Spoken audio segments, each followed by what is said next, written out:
बिस्मिल्लाहिर्रहमानिर्रहीम। अस्सलाम वालेकुम स्टूडेंट्स, उम्मीद है कि आप सब खैरियत से होंगे। स्टूडेंट्स, आज के इस लेक्चर में हम इमेजेस पोइट्स के ऊपर बात करेंगे और मतलब इमेजिज़म के ऊपर हम बात करेंगे या जो इमेजेस मूवमेंट हैं उसके ऊपर हम बात करेंगे।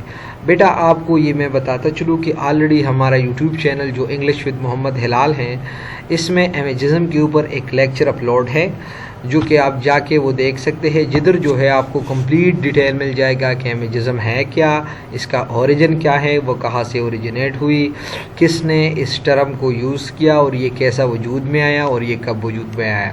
तो मतलब अगर आपने पूरा इमेजिज़म का हिस्ट्री देखना है, इसका कंप्लीट इंट्रोडक्शन देखना है और इसका कंप्लीट डेफिनेशन देखना है, तो आप जाके पहले इमेजिज़म के ऊपर जो लेक्चर मौजूद है वो आप देख लें। आज हम जो है जो 20th सेंचुरी के पोइट्स रहे हैं, इमेजेस पोइट्स, उनके ऊपर हम बात करेंगे, उनके कैरेक्टरिस्टिक्स के ऊपर हम बात करेंगे और उनका जो मेन लिटरेरी वर्क है उनके ऊपर हम बात करेंगे। तो बेटा, फर्स्ट पॉइंट हमारे पास है कि imagism was an early 20th century movement that first took place in America and England.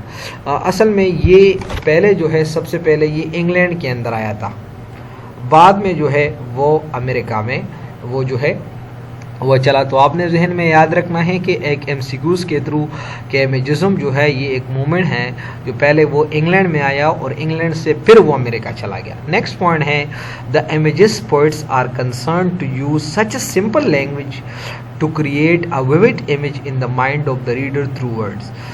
अच्छा, अब इमेजेस पोइट जो है उनका एक ही मकसद था कि हम एक लैंग्वेज का जो हम इस्तेमाल करें, इतना सिंपल लैंग्वेज का इस्तेमाल हम करें कि हम रीडर के जहन में अल्फाज के थ्रू एक इमेज क्रिएट करें।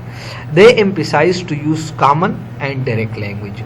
उनका ये मकसद था कि आपने कॉमन लैंग्वेज का इस्तेमाल करना है जो डेली यूज़ वाला लैंग्वेज है, और साथ साथ आपने डायरेक्ट लैंग्वेज का मतलब जो आम रोज़मर्रा ज़िंदगी में हम लैंग्वेज इस्तेमाल करते हैं वो आपने क्या करना है, वो आपने यूज़ करना है। ठीक है बेटा।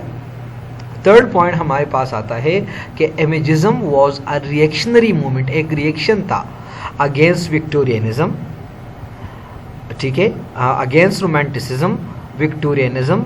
एंड जो हमारे पास 20th सेंचुरी के अंदर जो जॉर्जियन पोइट्री रहा है, ऑलरेडी इसके ऊपर भी हमारा लेक्चर मौजूद है, आप वो देख सकते हैं। तो ये इन तीन मोमेंट्स के एक तरह का अगेंस्ट आया, एक तरह का रिएक्शन था इन सच अ पोइट्री। अच्छा, अब जो हमारे पास रोमांटिक या विक्टोरियन या जॉर्जियन पोइट्री वो कैसी थी, तो in such a poetry decorated language was used to beautify words in style but imagist really emphasize the use of common language. जो हमारे पास जॉर्जियन पोइट्री है या जो हमारे पास रोमांटिक पोइट्री है या जो हमारे पास विक्टोरियन पोइट्री है, वहाँ पर वो आर्टिफिशियल लैंग्वेज का इस्तेमाल करते थे, ऐसे लैंग्वेज का इस्तेमाल करते थे जो डेकोरेटेड लैंग्वेज थे, वर्ड्स को ब्यूटिफाई करते थे, एक थॉट को वो कम्प्लेक्स बनाते थे। लेकिन जो इमेजिस्ट है वो कहते हैं कि नहीं, आपने कॉमन लैंग्वेज इस्तेमाल करना है, emphasise the use of common language. वो कहते हैं नहीं, आपने कॉमन लैंग्वेज का इस्तेमाल करना है। ठीक है बेटा। अब नेक्स्ट पॉइंट की तरफ हम जाते हैं। In the early movements they emphasise the use of literary language. Already मैं आपको बता दिया, जो हमारे पास अर्ली मूवमेंट्स है, अर्ली मूवमेंट्स रोमांटिक्स की तरफ इशारा है, विक्टोरियन की तरफ इशारा है, क्लासिकल मूवमेंट्स की तरफ इशारा है, या जो जॉर्जियन मूवमेंट है उसकी तरफ इशारा है। They emphasise the use of literary language. Literary language का मतलब जो हमारे पास फिगरेटिव लैंग्वेज है। They tried to present their thoughts through very complicated and classic way. उनका यही सोच था कि हम अपने थॉट को इस तरीके से हम प्रेजेंट करें कि रीडर को सोच पे मजबूर हो जाए। That reason that their poem remains really long and were not easy to understand. और यही वजह था कि वो एक सिंपल सी बात को इतना बढ़ा चढ़ा के और इतने कॉम्प्लिकेटेड वे में वो प्रेजेंट करते थे कि उनको आसानी से समझना ये बहुत ही ज़्यादा मुश्किल था।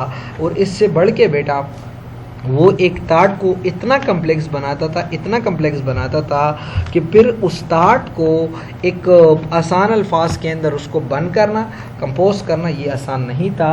तो जब वो इधर उधर के वर्ड यूज़ करते थे और उसके लिए वो आर्टिफिशियल वर्ड का इस्तेमाल करते थे, तो लाजमी बात है वो पोएम क्या होते, वो जो उसका लिटरेरी जो वर्क था वो लेंथी हो जाते और it was difficult to understand. ना सिर्फ वो लेंथी हो जाते बल्कि उसको समझना भी मुश्किल हो जाते। देखिए बेटा, सो देयर पोएम्स रिमेन, देखिए, so as for long and not very easy to understand, but as for now, लेकिन अब जो एमेजिस मूवमेंट है, the imagist not only emphasize the use of common language but also to present their thoughts in a few words, so their poem remains short। तो अब जो एमेजेस movement है उन्होंने ये सोचा कि ना सिर्फ आपने कॉमन लैंग्वेज इस्तेमाल करना है बल्कि अपने थॉट्स को और अपने आइडियाज़ को बस चंद ही अल्फाज के अंदर जो है वो आपने उसको प्रेजेंट करना है। तो ये हमारे पास क्या होते हैं, देखिए, तो उनके जो पोएम्स हमारे पास होते हैं वो just consist of few lines, वो चंद लाइन का होते हैं। And so their poetry remained to the point and no extra word took place. तो उनका पोइट्री जो था वो क्या था, वो टू द पॉइंट था और इसके अंदर कोई एक्स्ट्रा वर्ड जो था वो वजूद नहीं लेता था। ठीक है बेटा, नेक्स्ट पॉइंट की तरफ हम जाते हैं। The very great poet of the imagist movement was T Hulme. बेटा ये आपने याद रखना है, इसको समझा जाता है कि he is the father of imagism. His two poems, उसके जो टू पोएम्स है, autumn and a city sunset, publish in 1909, उन्होंने 1909 के अंदर ही पब्लिश की। And those two poems are considered fundamentally for imagist and all feature of imagism you can find in them. जो हमारे पास टी ह्यूम हैं उनके दो पोएम्स के अंदर इमेजेस के जितने भी फीचर्स हैं और जिसके भी फंडामेंटल्स है, जो बेसिक थिंग्स है, उनको आपको इनके दो पॉइंट्स में आपको मिलेंगे। एज फॉर हिम, उनके लिए the idea of imagism took place, उनके लिए ये उससे ये इमेजिज्म का आइडिया, मतलब टी ह्यूम से इमेजिज्म जो है वजूद में आया। And that is why he is known as the father of imagism, और इस वजह से उसको इमेजिज्म का फादर भी तस्वर किया जाता है। नेक्स्ट बेटा पॉइंट की तरफ, इज़रा पाउंड हमारे पास एक बड़ा ग्रेट राइटर है, हमारे पास एक अमेरिकन पोइट रहा है। अब पोइट को स्पेलिंग को आप ज़रा देखें, POET होना चाहिए, लेकिन समझो कि सर उस टाइम नशे में था जब वो लेक्चर कंपोज करा था। ठीक है, इज़रा पाउंड जो कि हमारे पास एक अमेरिकन पोइट है, when he studied the idea of T. Hume, he exercised the same in his poetry। तो जो टेक्निक, जो शार्टनेस, जो कंसाइजनेस और जो सिंपल यूज़ का वर्ड का इस्तेमाल, ये उन्होंने अपने पोइम्स के अंदर एक्सरसाइज की। And he studied the idea of T Hulme and he exercise the same in his poetry, so imagism took place in America too. और इससे जो है अमेरिका के अंदर भी इमेजिज्म नामी चीज़ जो है वो वजूद में आया। So who is the father of imagism in America? That is Ezra Pound. And who is the father of imagism in England? That is T. Hume. And so he also expressed the term for Hinda Doolittle। अब एक दूसरा जो हमारे पास बड़ा great writer है American का, Honda डुलेटल, के लिए उन्होंने इस चीज़ को समझाया कि आपने जो है इमेजिज्म क्या है और इमेजिज्म का इस्तेमाल क्या है। An American poet and novelist, Hilda Doolittle हमारे पास क्या है, एक अमेरिकन पोइट भी है और एक नावलिस्ट भी है। जब उसको समझने की कोशिश करें बेटा, इज़रा पाउंड और इसके बाद हिंडा डुलेटल, तो मतलब ये चीज़ ऑफिशियली जो है अब वो अमेरिका के अंदर भी रफ्ता रफ्ता वजूद लेता है। अब वो कहाँ पर उन्होंने उसके साथ डिस्कस की, इन अ मीटिंग इन 1912, एक मीटिंग के अंदर 1912 में उन्होंने मतलब इज़रा पाउंड ने हिंडा डुलिटल के साथ जो है इमेजिज्म के ऊपर जिक्र की। At the same time Pound publish T Hulme's complete poetical work, और उसी टाइम पे जो है मतलब 1912 में जो है टी ह्यूम ने जो है, जो हमारे पास इज़रा पाउंड जो है, उन्होंने टी ह्यूम का कंप्लीट जो पोएटिकल वर्क है वो भी पब्लिश की। नेक्स्ट पॉइंट की तरफ हम आते हैं। The poets associated with the imagist movements are, जो पोइट्स इस मूवमेंट के साथ एसोसिएटेड थे, तो बेटा इनमें से हमारे पास कौन कौन से शामिल हैं, तो इज़रा पाउंड हैं, रिचर्ड एलैंगटन हैं, हिंडा डुलिटल भी है। हिंडा डुलिटल हमारे पास रिचर्ड एलैंगटन की वाइफ है। एमी लोवेल ये बड़ा ग्रेट राइटर है। विलियम कार्लोस विलियम्स जो है हमारे पास है। जेम्स जॉयस हमारे पास है। फ्रॉक्स मैडिक्स फोर्ड हमारे पास जो है क्या है, ये हमारे पास इमेजिज्म मूवमेंट के साथ जो एसोसिएटेड पोइट्स हैं वो यही थे। नेक्स्ट पॉइंट की तरफ इज़रा पाउंड की तरफ इशारा है।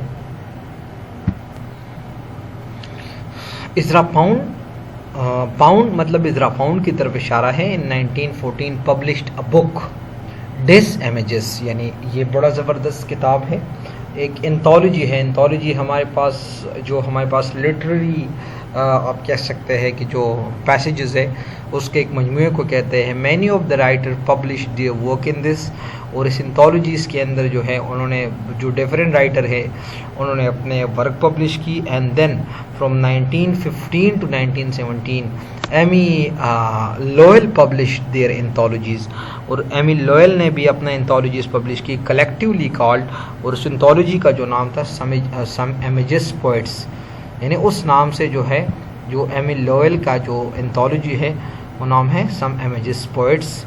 But due to some internal conflicts, लेकिन इसके अंदर फिर कुछ इंटरनल कन्फ्लिक्ट आ गए, यानी ये जो ग्रुप था ना इमेजेस मूवमेंट का जो ग्रुप था, जो पोइट्स थे, उसके अंदर कुछ इंटरनल कन्फ्लिक्ट्स आए और रफ्ता रफ्ता जो है एमी लोयल भी उससे वो हट गई। ठीक है बेटा, और मतलब इंटरनल कन्फ्लिक्ट की वजह से जो है वो एक जो है वो हटना शुरू हुई, और अचानक जो है देखे due to some internal conflicts the movement soon ended in 1917, और ये मूवमेंट जो है सून जो है ये 1917 में जो है ये फिर एंड हुई। थ्रू दो different poets showed a great contribution like Amy Lowell, even it was then called imagism due to Amy Lowell's great contribution, यानी हर एक पोइट ने उसने इस इमेजिज्म के साथ जो है इतनी कंट्रीब्यूशन की कि आप देख ले कि इमेजिज्म का नाम फिर एमिजिज्म रहा। देखे एमी जो हमारे पास एमी